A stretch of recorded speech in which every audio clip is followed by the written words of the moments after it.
에, 여러분 오은영 박사는 누구나 다 알고 있지요. 텔레비전을 보시는 분들은 압니다. 참 많은 횟수 동안 텔레비전에서 식지 않는 핫한 강사 중에 하나라고 생각이 되고요. 또 의학 박사이기도 하고 또 상담 부분에 권위 있는 오은영 박사가 운영하는 우리 아이가 달라졌어요 하는 SBS TV 10년 방송차가 있었어요. 2005년도에서 2015년도까지 정말 많은 사람들의 방청이 됐던 이 프로그램에 한 아이가 오은영 박사를 만나면서 나름 거듭나는 역사가 일어납니다. 그 아이가요, 엄마로부터 분리불안증을 앓게 됩니다.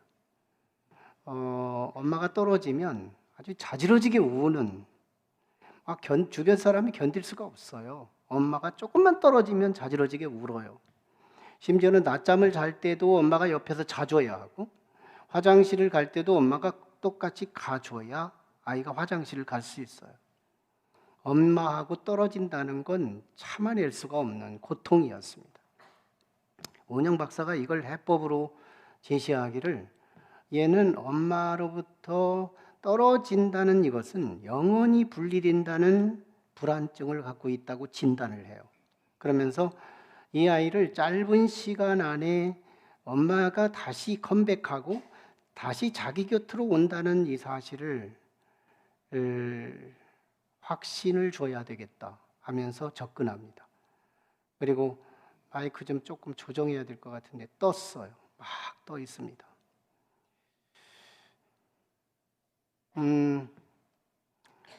엄마는 안 돌아올 수 있다. 내가 엄마를 잃어버릴 수 있다는 불안감. 오은영 박사는 5분 텀을 엄마하고 약속을 해요. 5분 있다 정확히 나타나 주세요. 그리고 5분 동안 이 아이에게 장난감을 주고 장난감을 가지고 엄마가 올 거에 대한 막연한 믿음을 가지고 자기 장난감으로 자기 스케줄을 운영해 가는 거예요. 그러다 5분이 지나자 정확하게 엄마가 나타나요. 이 가슴에 신뢰를 심어준 거예요. 그러면서 이제는 10분, 15분, 30분, 1시간 이렇게 텀을 만들어가면서 얘가 스스로 자기 주어진 환경에서 살아갈 수 있는 힘을 제공하면서 이제는 엄마 없어도 돼요라는 말까지 내놓습니다. 이렇게 거듭난 사건이었죠. 어쩌면 영적인 영역에서도 예수 그리스도와 분리불안증을 누구보다도 심하게 앓던 사람이 하나 있었어요. 그게 바로 예수님의 수제자 베드로를 빼놓을 수가 없습니다. 베드로는 예수님이 계시기만 하면 과장과 확대 언어를 통해서 자기 내면에 속에 있는 걸 보증할 책임감도 없이 막 쏟아내는 사람이죠. 호언장담하는 사람. 그런데 예수님이 사라지면 아무것도 할 수 없는 사람, 이게 베드로였습니다. 나름대로 이 분리불안증을 앓던 사람이죠. 그런데 그 분리불안증을 드러낸 사건이 있어요. 그러니까 예수님이 겟세마네 동산에서 체포되고 그리고 안나스 제사장의 뜰에 끌려가고 베드로는 그걸 뒤추적하면서 따라가다가 한 여종이 쟤도 예수님을 따라다닌 사람이라는 말 한마디의 일가림 앞에서 나는 예수 몰라요. 나는 예수 믿지 않아요. 나는 내가 예수 믿는다면 정말 손가락에 장을 지져요 하면서 부인, 부정, 저주까지 발설한 이게 베드로였어요. 그건 예수님이 떠나간 이후에 예수님이 없는 나 혼자만의 영적 관리를 못하는 분리불안증을 그대로 토해낸 사건이었죠. 그런데요, 오늘 본문에 놀랍게도 이 베드로가 달라졌습니다. 바뀌어졌어요. 이 베드로가 달라진 이 사건을 오늘 본문을 통해서 우리가 규명하면서 우리 각자가 베드로가 되고 또 변화되기를 갈망하는 사람들이 오늘로부터 시작해서 새로운 삶이 시작되기를 소망합니다. 베드로의 이 변화는 지난 사도행전 2장 1절로 4절에 근거한 성령 강림 사건과 함께합니다. 그때 11사도가 함께했고요. 그리고 120문도가 같이 있었어요. 그들은 분명히 변화가 일어난 겁니다. 그런데 오늘 본문의 초점은요, 120명을 다 얘기하면 더 혼란이 클걸요. 11사도를 같이 얘기하면 더 혼란이 있을걸요. 120명이 다 이렇게 변화되었다는 얘기를 11사도로 묻고 11사도가 다 변화되었다는 얘기를 베드로 한 사람으로 상정해서 오늘 우리에게 성령을 받은 자, 성령이 함께한 사람은 이렇게 바뀔 수 있다는 것을 말하고 있는 거예요. 실제로 성령이 제자들에게 임하자, 특히 베드로, 이제부터는 베드로만 얘기하겠습니다. 베드로에게 성령이 강림하고 충만해지면서 성령 세례를 포함해서 충만해진 상황이에요. 그러면서 세 가지가 바뀌었습니다. 첫째는 지난 시간에 나눈 것처럼 언어가 바뀌었어요. 상처를 주는 언어에서 치유하는 언어로, 그리고 정말 세속적인 용어에서 구원하는 용어로, 세상적으로 내 의지대로 살아가던 그 언어에서 하나님이 나에게 생명을 부여하는 언어로 바뀌더라는 거예요. 나의 언어가 지금 어떤 언어를 사용하고 있느냐에 따라 내 안에는 성령이 있음과 없음을 내가 스스로 표현하고 산다는 겁니다. 성령이 함께 하시는 사람들은 언제나 그 언어의 컬러와 내용을 통해서 증명하고 있다는 거예요. 진짜 그리스도인, 성령이 함께 하시는 성도의 입술은 살리는 용어, 사랑하는 언어, 회복시키는 용어, 구원하는 언어들로 우리의 입을 채워가더라는 겁니다. 두 번째 변화는 하나님의 큰 일을 말했다는 것입니다. 하나님의 큰 일. 당시에 많은 유대 지도자들 그리고 지도권에 있었던 유대인들은 이런 소리를 소문에 퍼뜨렸어요. 야, 유대 사회의 골칫덩어리 예수, 그를 우리가 갈보리 산의 십자가에 못 박아서 죽였다. 그러므로 그리스도교는 망했다 하던 시대입니다. 그리스도교는 망했다. 예수가 죽었으니까요. 우리가 죽였고요. 실제로 죽는 장면도 봤고요. 무덤에 묻힌 것도 봤어요. 그러므로 그리스도교는 예수를 중심으로 모여진 공동체인데 그들은 안개처럼 일어났다가 금방 사라지는 망하는 기독교였습니다. 이런 시점이에요. 외국어로, 에집트어로, 로마어로, 헬라어로 각각의 제자들의 외국어를 구사하면서 뭐라고 말하냐면 하나님의 큰 일, 뭐가 큰 일일까요? 여러 가지 얘기들도 있고 여러 일도 있었지만 하나님의 큰 일은 오직 하나에 있어요. 예수는 살아나셨다고요. 예수가 죽었으니 그리스도교는 망했다고 하는 그 시대에 가장 적절한 하나님의 위대하신 일, 하나님의 큰 일은 하나님은 살아났다고요. 예수님은 살아났다고요. 그래서 우리 그리스도교는 영원한 그리스도교가 됐다고요. 얼마나 시의 적절한 복음이었어요. 하나님의 큰 일. 그리고 성령 충만이 받고 나서 바뀐 세 번째가 중요합니다. 성령이 말하게 하심에 따라 말했다는 거예요. 사도들이 그랬고, 그리고 베드로가 지금 그러고 있다는 거예요. 성령의 말하게 하심에 따라 말했다. 이때는요, 내 의지대로 말하는 삶이 아니라는 거예요. 내가 불현듯 얘기를 했지만 그건 역사의 현실로 나타나고 말에 권세가 있어서 그 말에 어떤 사소하게 얘기한 것 같은데 그것이 역사의 현실로 드러나는 권세 있는 말. 베드로는 이 권세 있는 입술을 가지고 오늘 본문에서 비로소 위대한 설교를 설파합니다. 베드로의 설교를 우리가 살펴볼 필요가 있다는 거예요. 제가 오늘 설교를 하면 설교를 잘하는구나, 능력 있게 하는구나, 지혜가 있구나 이렇게 평가하듯이 아마 베드로는 지금 설교하고 있지만요, 그래서 많은 영혼을 구원하는 것이지만요, 지금 하나님 입장에서는 베드로의 위대함을 나타내는 순간이기도 합니다. 베드로의 설교는 이렇게 시작해요. 주의를 집중합니다.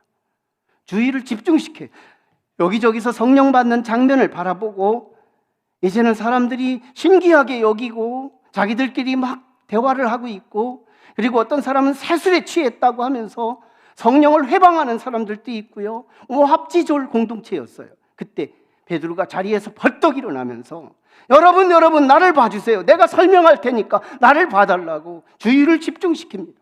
그리고 자꾸만 그들이 말했던 저건 세술에 취한 거라고, 저들은 타락한 것이라고 말하던 그들의 언어를 지금 베드로는 수정해주고 있습니다. 그건 세술에 취한 것이 아닙니다 하면서 구약에 나타난 기라성 같은 선지자들의 이야기를 도입하면서 그게 아니고 이미 하나님께서 작정하시고 계획하시고 예언했던 그 예언의 사건이 오늘 지금 여기서 일어났다라고 하는 것을 해석해주는 그 이야기가 오늘 설교의 시작과 끝을 다루고 있어요.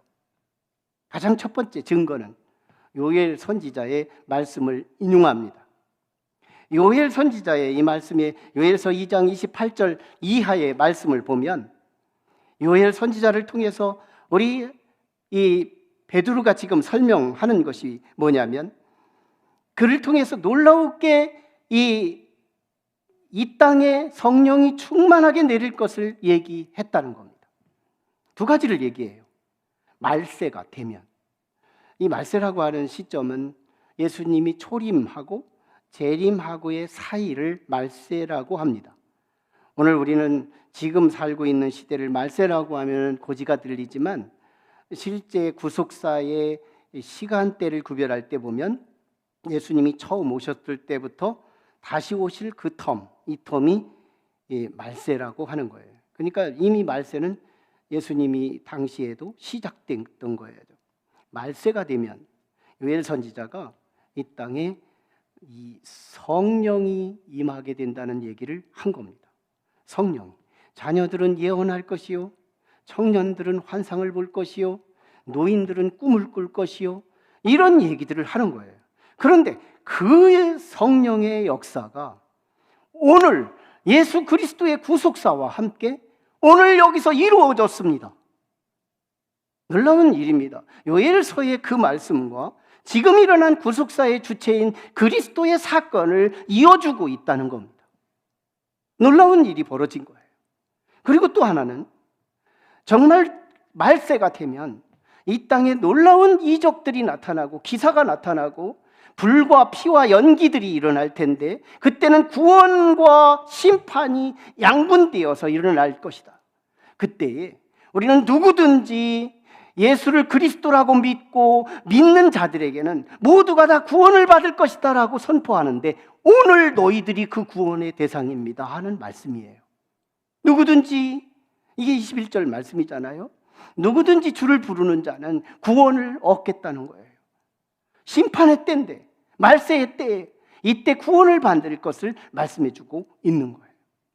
자, 여기서요 우리는 베드로가요 그 요엘과 연결을 시키면서 예수 그리스도가 이 땅에 오셔서 표적과 기사를 보였던 너희들의 증인, 나도 증인이 되는 그 예수가 요엘 때 예언했던 그 말씀입니다. 하나님께서 나에게, 우리에게 보내주셨는데 우리는 기다리던 그 메시아를 정작 메시아인 줄 모르고 그를 십자가에 죽였더니 하나님께서 그를 다시 살리심으로 부활을 시켜주셨다고 말하는 것이 지금 베드로의 적용 설교였던 거예요. 우리가 죽인 예수를 하나님이 살리셨다고. 이게 요엘서의 예언을 해석해 준 말씀입니다. 두 번째 증명입니다. 이건 그저 오합지졸이 아니에요. 성령 받고 능력을 발휘하고 외국어를 구사하는 이 공동체의 이 놀라운 일은 이미 1000년 전에, 900년 전에 선지자들에 의해서 예언된 말씀이라는 말의 두 번째 증명은 다윗의 말을 인용합니다. 시편 18편, 시편 16편 8절에 보면 다윗이 환난을 당합니다. 그러나요, 다윗은 기쁨이 사그라들지 않아요. 이것이 나는 우리 성도들이 경험했으면 좋겠어요. 내 인생에는 환난이 적지 않다. 경제적인 환난, 육체적인 환난, 어떤 어려움들이 내 삶을 치고 들어오지만 나의 기쁨을 취소시키지는 않더라는 거예요.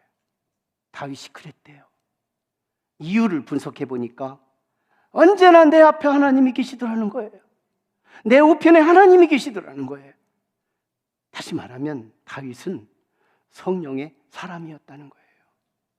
다윗은 하나님이 자기 곁에 있다는 확신 때문에 고난이 분명했지만 이 고난 중에서도 자기의 기쁨을 끄지를 못했다는 거예요. 자신의 음부의 권세가 자신을 삼키지 못했고, 자기를 썩음의 권세들이 자기를 썩지 못하게 했고, 자신을 끝까지 생명으로 인도했다고 말하는 것이 다윗의 고백이었어요. 다윗의 고백이에요. 그런데 이것은 실제는 베드로가 다윗을 선지자로 해석해주고 있습니다. 다윗은 선지자다. 자기의 경험을 얘기한 거지만 자기를 충분히 담을 수 없는 엄청난 얘기를 한 거라는 거예요. 이것은 장차 다윗의 후손으로 오실 메시아가 여기에 해당되는 거지, 다윗은 예언에 불과할 뿐이라는 거예요. 다윗은 예언의 행위적 예언. 그러니 다윗이 말한 이 말은 다윗을 담아낼 수 없는 이유가 첫 번째는 그는 죽었다는 겁니다. 그는 썩었다는 겁니다. 그는 무덤을 남겼다는 겁니다. 그래서 그는 지금 다윗이 이 말한 썩지 아니하고 영원한 생명으로 남게 하는 이 인물은 자기가 아니라는 거예요. 베드로가 해석을 해주고 있어요. 오직 장차 후손으로 오실 메시아만 담아낼 수 있대요. 그도 그럴 것이, 메시아는 실제 그러셨잖아요. 죽었다가 부활하시고 그리고 승천하시잖아요. 이게 두 번째 베드로가 적용한 다윗의 말씀입니다. 다윗은 시편 11편 1절에서 이걸 인용합니다.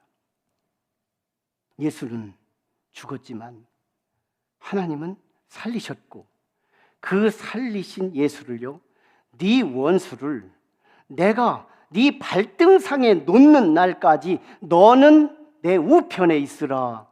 이걸 다윗이 고백해요. 이걸 메시아 고백이라고 말합니다. 다시 말하면 예수께서 승천하셔서 지금 하늘 보좌 우편에 계시거든요. 이 사건을 지금 다윗이 말한 시편의 말씀하고 지금 베드로가 연결을 시켜주고 있어요. 연결을 시켜요. 그러니까 다윗의 자신에 대한 얘기가 아니라 장차 후손으로 올 메시아는 모든 원수가 다 이 메시아의 발밑으로 내려날까지 하나님이 원수를 갚아주시는 거예요. 그러는 날까지 자기 아들은 하늘 보좌 우편에 보존시키겠다는 거예요. 승천하고 연결시킵니다. 그러면서요, 그 승천하신 예수 그리스도가 이 땅에 오셨을 때 유대인 너희들아, 너희는 알지 못하고 그를 죽였으나 하나님은 그를 우리의 주와 그리스도가 되게 하셨다. 이때 유대인들은요, 정말 고통스러운 일이지만 어쩔 수 없이 자신이 저지른 현실 앞에 직면할 수밖에 없습니다. 유대인들은요, 메시아를 얼마나 갈망했는지 몰라요. 수백 년 동안 예언자들이 메시아를 예언했고 그 메시아가 나타나기만 하면 역사의 질곡 바벨론 포로도 걱정되지 않았고 아수르의 포로도 걱정되지 않고 페르시아의 제국의 포로도 헬라 제국의 포로도 별로 걱정되지 않는 이유는 메시아가 오면 된다고 희망했기 때문에요. 유대인들의 정체성은요, 희망이었어요. 메시아 때문에. 그런데 그 메시아가 왔는데 정말 그를 죽여버리고 만 거예요. 그걸 베드로가 지금 적용하는 겁니다. 하나님은 그를 보내주셨는데 너희는 그를 정말 세상에 못된 사람들의 손을 빌려서 그를 죽여버렸다. 그런데 그 하나님이 그를 우리의 주와 그리스도가 되게 하셨다. 이때 유대인들이요, 가슴이 찔리기 시작합니다. 나는 이때 성령이 임했다고 믿어요. 이 설교를 듣는 사람들이 오늘 우리 교회 안에 하나님의 말씀을 듣는 성도들이 성령 안에서 설교를 듣기를 축원합니다. 지금 그 회중들이요, 성령이 임한 거예요. 성령이 임하지 않고요, 이성으로 들으면요, 목회자가 지금 나를 쳤다고 생각합니다. 그런데 성령이 함께하는 사람은요, 지금 성령께서 나에게 사실과 직면하게 합니다. 사실과 직면하면서 그리 하면 어찌할꼬. 그럼 우리가 어떻게 하면 될까요? 분명히 나는 그걸 인정은 하는데 내가 어떻게 해야 될까요? 방도를 알려달라고 요청하며 그들은 회개하기 시작해요. 그래서 인류 최초의 회개 공동체가 보이기 시작하고요, 여기서 인류 최초의 처음 교회가 시작이 되는 겁니다. 자, 여기까지가 이야기예요. 이제는 이 말씀에서 우리가 건질 진리가 필요해요. 성령을 받으면 이 두 가지가 우리에게 건져지는 건데요, 여러분, 오늘 본문의 초점이 베드로의 변화입니다. 성령은 지난주에 초점이에요. 성령의 역사의 위대함은 지난주에 2장 1절에서 4절까지 이미 초점이 지났어요. 회개의 공동체는 다음 주일의 초점입니다. 회개의 초점. 그러나 오늘은요, 그 성령이 누구에게 임해서 어떤 삶이 됐느냐는 거예요. 그 성령이 누구에게 임해서 어떤 회개가 일어났느냐는 거예요. 그 성령이 누구에게 임했느냐를 얘기하는 거예요. 그러니 베드로가 초점입니다. 이 초점을 우리가 묵상하는 거예요. 베드로는요, 설교를 통해서 두 가지 놀라운 변화를 다시 말하고 있습니다. 베드로는요, 이 설교를 통해 능력을 임하게 됩니다. 베드로는 능력자가 된 거예요. 예수님이 없으면 쫄따구가 되고 정말 너무너무 쫄짱부가 됐던 베드로가요, 이제는요 담대합니다. 120명 플러스 정말 적대하는 유대인들이 득실거리는 그 공동체 앞에서요, 당당하게 일어나서 큰 소리로 복음을 전하는 이 당당한 이 베드로의 모습을 보세요. 그가 실제 그리스도와 분리 불안증을 알고 있을 때 예수님을 부인 부정 저주까지 했던 그 베드로가 이제는요, 주님을 위해서 실제 죽을까 하고 또 하고 있는 능력자예요. 이 능력이 우리 모두에게 임했으면 좋겠어요. 사소한 어떤 시험 때문에 무너지는 것이 아니라 나는 어떤 내 우위환에도 어떤 것이 나를 다시 한번 넘어뜨리고 다시 한다고 하더라도 나는 오뚜기처럼 다시 일어날 수 있는 그 능력, 내게 능력 주시는 자 안에서 내가 모든 것을 할 수 있다고 하는 담력 있는 그리스도인, 우리는 능력 있는 그리스도인이 필요해요. 오늘날 많은 코로나를 지나고 나서 허약해진 그리스도인들이 얼마나 많아요. 우리는 어지간하면 육에 속해서 육에 끌려가며 살고 있지만 능력이 부족한 현상들이기도 합니다. 누가 오지 말라고 해도 나는 내가 스스로 주님을 찾아서 언제나 거룩한 순환의 그 자리에 내가 거기 있을 수 있다면 그는 그리스도인의 능력입니다. 주일이 성수된다는 건 나의 능력을 말하고 있는 거예요. 어떤 내 우유한과 어떤 시련과 박해와 가난과 질병 속에서도 내 믿음이 타협되지 않는 그것은 우리의 능력인 거예요. 오늘날 우리가 신앙생활하면서 이 능력이 얼마나 중요한지 몰라요. 세상의 스펙은 있지만 실제 그 성품의 능력이 없어서 스펙이 휴지 조각으로 찢어지고 마는 사람들이 얼마나 많은지 몰라요. 이 시대에는 험악한 세상 속에서 우리에게는 주께서 주시는 능력이 필요합니다. 그런데 그 능력은 성령으로 임하더라는 거예요. 우리는 성령을 받으셔야 합니다. 두 번째는요, 지혜가 임합니다. 여러분, 베드로가요, 예수님 승천하시고 학원 다닌 것도 아니었어요. 학교를 따로 간 것도 아니었어요. 일자 무식 단무지 출신, 단순하고 무식하고 성질은 지랄 같아서 언제나 예수님에게 구박을 당하던 베드로. 그가 오늘 설교를 하는데요, 900년 전 요엘 선지자의 말과 오늘의 그리스도와 이어줍니다. 1000년 전, 10세기 전 다윗의 말과 그리고 오늘의 그리스도하고 이어주고 있습니다. 이거 얼마나 큰 지혜일까요? 성령이 함께하면 참과 참을 이어주지만요, 이게 참이라면 이 참과 연결시키면 이건 생명이에요. 이건 은혜예요. 그런데 이 참과 이 다른 것이 이어지면 시험이 드는 거예요. 사단이 함께할 때 보면요, 참과 거짓이 연결되어요. 성령이 함께할 때 보면요, 참과 참이 연결되어요. 이 놀라운 일입니다. 요엘 선지자의 그 말이 어떻게 그리스도에게 적용될지 누가 알았겠냐고요. 학원 가서 배운 것도 아니고 학교에서 배운 것도 아니었어요. 근데 그가요, 성령 받으니까 연결하는 지혜가 생기더라는 거예요. 여러분, 저는요, 비용서하고 들어주셨으면 좋겠어요. 저는 국민의 힘의 당입니다. 저는 국민의 힘 소속이에요.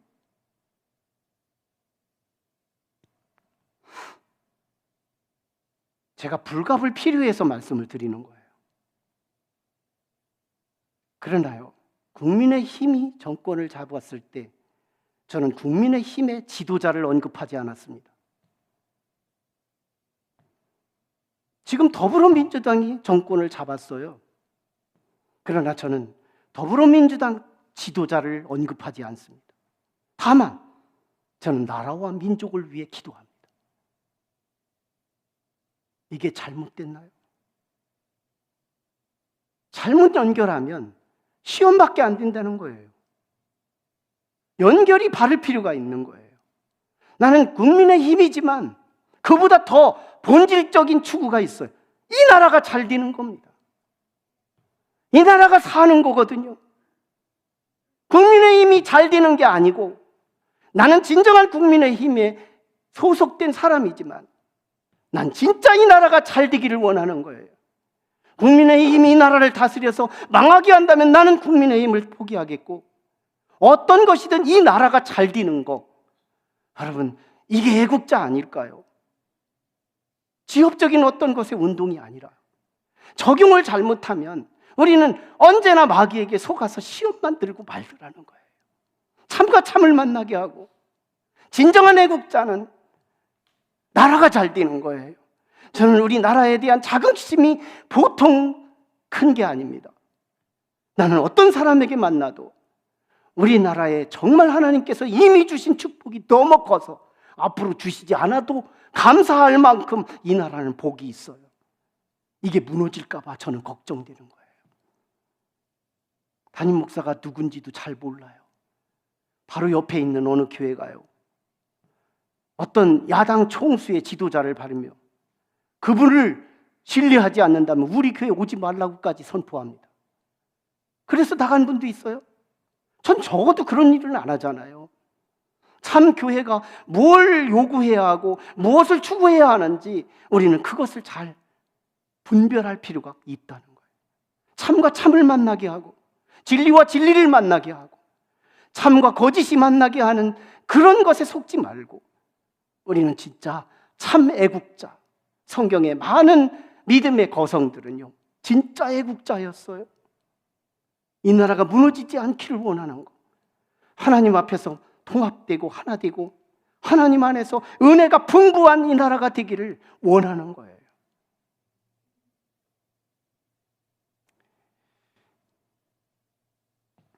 조은기 목사님과 최자실 목사님이 신학교에서 만납니다. 같은 학번이었고 같은 졸업번이었어요. 같이 졸업합니다. 네, 신학생 시절이에요. 최자실 권사였죠. 그때 당시 그가 파고다공원에 가서 설교를 합니다. 사람들이요, 처음에는 소그룹으로 오더니 나중에는 조금씩 더 모이더라는 거예요.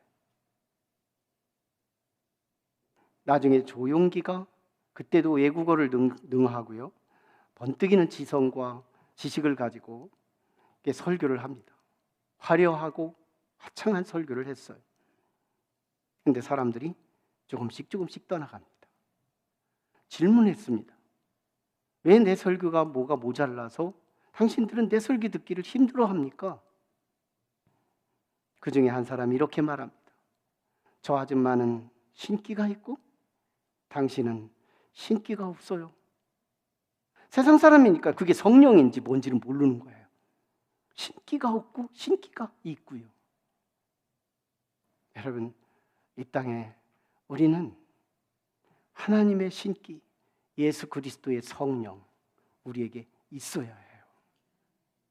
예수 그리스도를 믿는 척도가 뭐냐?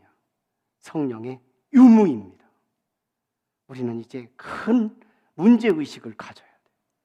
성령이 임해야 한다. 성령이 조금 있으면 많이 있어야 하고, 작으면 충만해야 하고, 성령이 있어서 내가 거듭나고 놀라운 능력과 지혜가 한꺼번에 발현될 수 있는 성령, 이걸 위해서 가장 첫 번째, 다음 주에 선포될 거지만 가장 첫 번째 단서가 회개입니다. 회개하는 자에게 성령이 약속된 거예요. 오늘 이 말씀을 가지고 우리에게 성령이 임하게 해달라고, 정말 거짓 앞에 속지 말고 참과 참이 연결시키고 거짓들을 분리해낼 줄 아는 지혜의 번뜩이는 진짜 그리스도인은 성령의 사람이라는 사실을 기억하고, 이 성령이 내게 임하기 위해서는 오늘요 우리는 회개해야 되는 거예요. 같이 함께 우리 주님 앞에 회개합니다. 하나님, 내가 돌이킵니다. 정말 내가 그릇된 생각 가지고 있었습니다. 나의 실존을 그대로 인정해드리고 하나님 앞에 진솔하게 30초만 회개해도 하나님은 기뻐하실 거예요. 우리 같이 기도합니다. 거룩하신 아버지, 은혜를 감사해. 오늘 이 시간 우리가 회개하는 영을 더하여 주시고, 아버지 하나님, 우리 각자가 성령을 사모하는 마음, 그 집중하는 마음, 이 마음이 내게 있게 하여 주셔서 오늘도 아버지 하나님, 모두가 다 회개하는 마음을 가지기 원합니다. 내 마음을 비웁니다. 내 생각을 비웁니다. 오직 주님께서 말하게 하심에 따라 말할 수 있는 그 능력이 우리의 입술에 임하게 도와주셔서 능력 있는 그리스도인, 지혜 있는 그리스도인, 정말 참과 참을 진리를 연결시켜서 이것이 오해되지 않는 진리에 속한 그리스도인. 그래서 아버지 하나님, 1세기 당시에 처음 그 교회 공동체가 처음에는 비판하는 사람들이었고 모독하던 사람들이었지만, 그가 회개하며 처음 그리스도 공동체를 이룰 수 있었던 그 역사가 오늘 우리 교회 안에 충만하기를 원합니다. 역사하여 주시옵소서. 예수님 이름으로 기도하옵나이다. 아멘.